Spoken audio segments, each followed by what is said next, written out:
محترم وطنوالو سلامونه نیکی هیله په اسلام آباد کې د اقتدا جګړه شروع ده.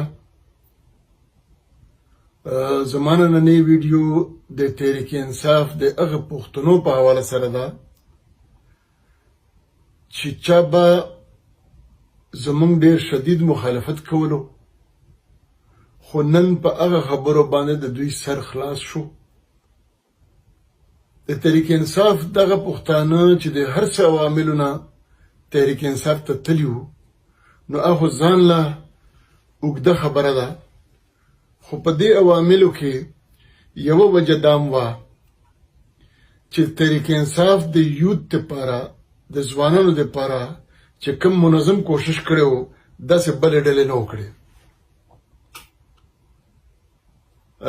دوی چې د هر څه له وجې تحریک انصاف ته تللي وو،